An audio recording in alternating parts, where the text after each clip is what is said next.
we have what we thought was going to be a close election between Ahmadinejad and Mousavi. Mousavi, obviously, the more moderate candidate. Ahmadinejad, the more conservative candidate. So everyone in America is rooting for Mousavi, of course, right? Wrong. There are some people in America who want Ahmadinejad to win.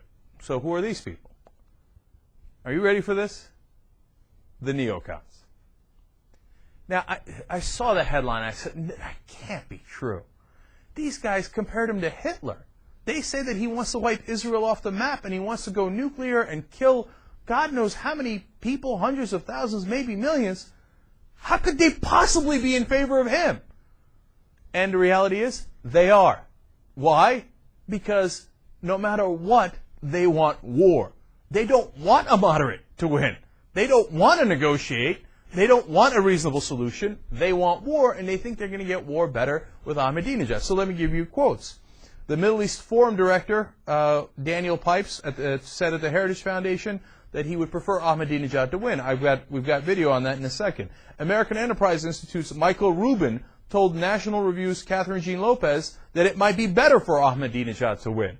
Martin Peretz of New Republic, these are all neocons, talking about how it doesn't matter either way anyway because, in fact, the Ayatollah is in charge. I want to come back to that argument in a second as well. But which he used to say the exact opposite before the election. So now let's go back to Daniel Pipes. Rachel Maddow's program did a great job here of finding tape of him at the Heritage Foundation, and I couldn't quite believe it until I saw it with my own eyes. So here's one of the top neocons in the country telling us why Ahmadinejad winning might be a better thing. Let's watch. One leading neocon, Daniel Pipes, who is director of the conservative Middle East Forum, last week told an audience at a right-wing think tank in Washington that, frankly, he's rooting for Ahmadinejad in the Iranian election. Here was Mr. Pipes speaking at the Heritage Foundation. I'm sometimes asked who I would vote for if I were enfranchised in this election, and I think I would, with due hesitance, vote for Ahmadinejad, and that I would prefer to have an enemy who's forthright and blatant and obvious, who wakes people up by his outlandish statements. I'm stunned by that. Look, I know how stupid and unbelievable and warmongerish the neocons are, but I didn't think they'd get to this. Remember, these are the same guys that said Ahmadinejad is like Hitler. So isn't this guy saying, you know what, given a chance again, I'd definitely vote for Hitler because at least he's clear. Yeah, well, he does have that advantage. He was clear, right? He had the disadvantage of killing 13 million people.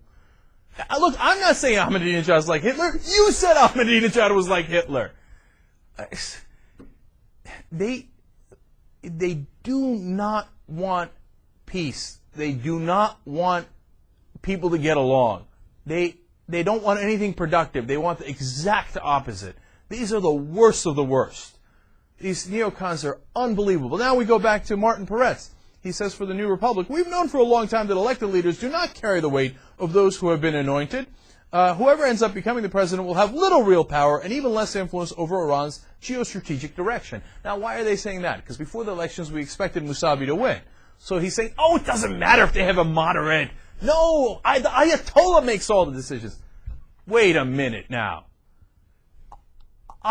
That's what we've been saying. We've been saying the Ayatollah makes the real foreign policy decisions in Iran, so creating Ahmadinejad as this boogeyman is a convenient way for you to drum up a war, but it's not reality. Now, all of a sudden, when the facts are inconvenient for them, and they might have a moderate president, oh, well, that was never important anyway. Who cares what the president is? It's the Ayatollah. Look, for us, we base our opinions on facts. For these right-wing neocons, they base their facts on their opinions. So what we do is we gather facts and we go, all right, well, A, B, and C. Well, if A and B and C are true, then I come to this conclusion.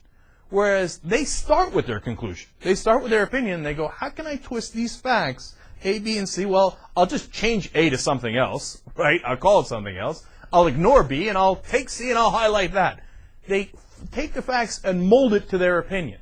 They don't give a damn about evidence or reality or science or any of these things. I can't believe they're in favor of Ahmadinejad. I'm just stunned by it.